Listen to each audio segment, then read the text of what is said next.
I'm Nick Lewis. This is Raw Rebellion. Last night was the third game of the World Series. It was the longest game in World Series history. Unfortunately, the Red Sox lost, but we had a really strong start, and we're going to have a strong finish. I know we're going to win this World Series. I wanted to talk about when the announcers started commenting on Kenley Jansen's heart disease, and they were saying how, he was taking too much medication and it was taking all the wind out of his sails, and then they just cut back, or the doctors lowered his medication. They found the right dose, and now he feels great. Now he's doing so well.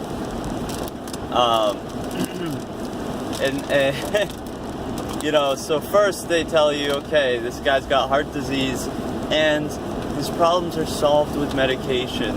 Now, if you look up Kenley Jansen heart disease on Google, you'll find an article from the American Heart Association talking about, where he's talking to them about how important it is to look after your heart and to really know the warning signs and take them seriously and do what needs to be done to take care of yourself. Like, he got a cath put in, like they stick a long tube up through your groin into your artery in your heart and put a catheter in there, and now he's on blood thinners probably for the rest of his life. It's absolutely ridiculous. So that was the first thing. And then after, and I'm thinking, like, why are they commenting on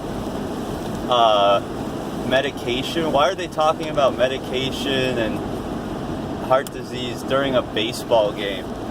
I'm here to watch the game, you know what I mean? And who are they to be talking about any of that stuff? Anyway, the next thing that happened after that was there was one of these short sponsor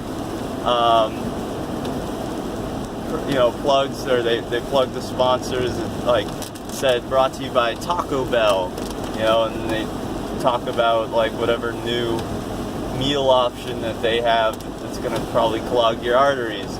And then less than a minute after that, they plug Coca-Cola as one of their sponsors. So if you understand the hegelian dialectic, it's problem, reaction, solution.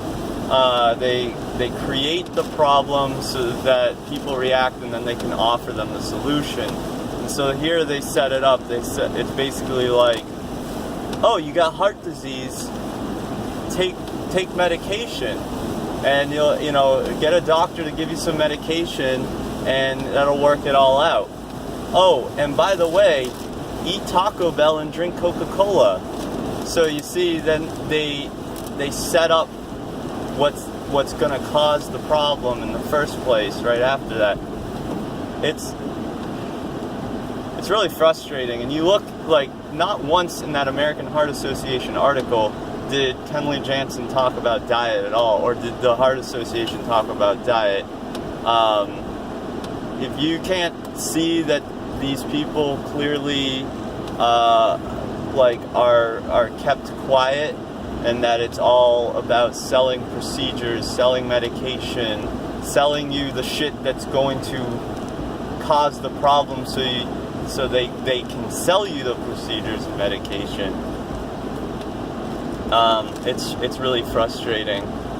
But yeah, so just be wary of that when you're watching regular programming on the Black Mirror, not the TV show. I'm talking about the Cube that everybody watches every night. And this is the most TV I watch other than YouTube in like a long time.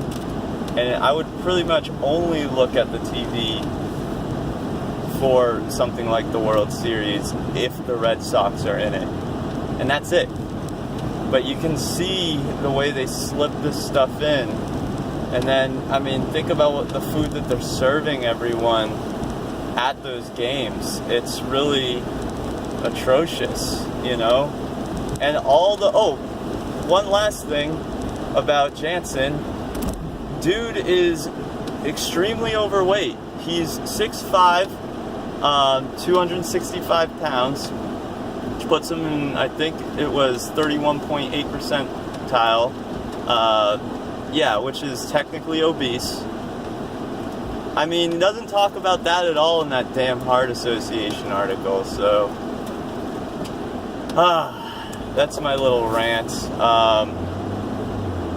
But anyway, today's day 39 of my solid food vacation. I'm hoping to go 100 days, see how that pans out.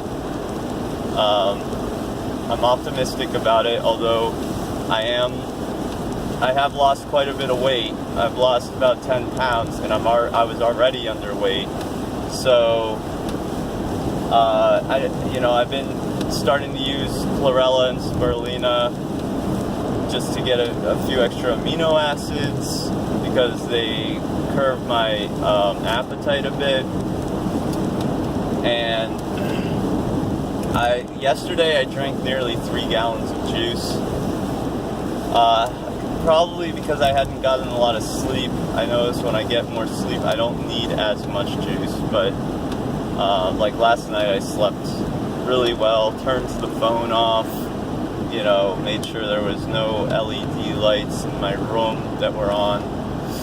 And I slept really well, so I didn't have to wake up for anything today. Thank God. But but what I also noticed that my water percentage is increasing.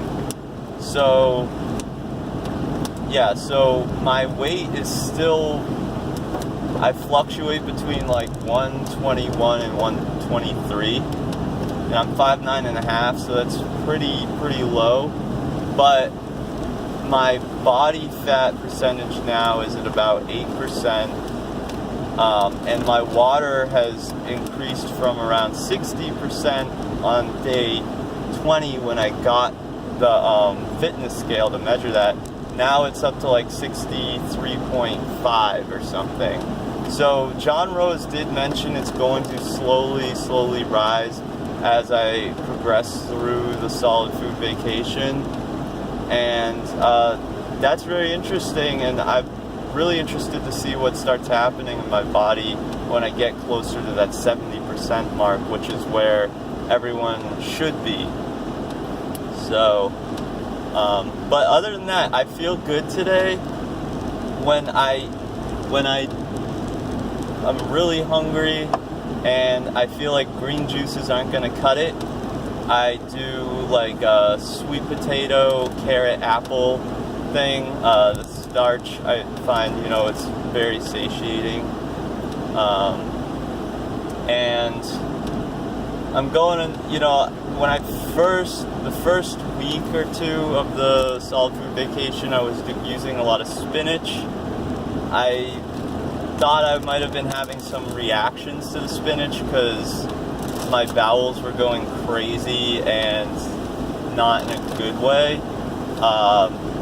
But then again, I realized that was the beginning of it, of all, the cleansing, and I was still releasing a lot of stuff. So I'm going to try and bring back the spinach again for a little extra protein. I know kale's got it too, so I think I need to incorporate those a little bit more. And I was worried about the spinach also because of this whole thing that people are talking about, the oxalates, but that may only be in the cooked spinach where you have to worry about the high oxalate content. So that's my little rant for today.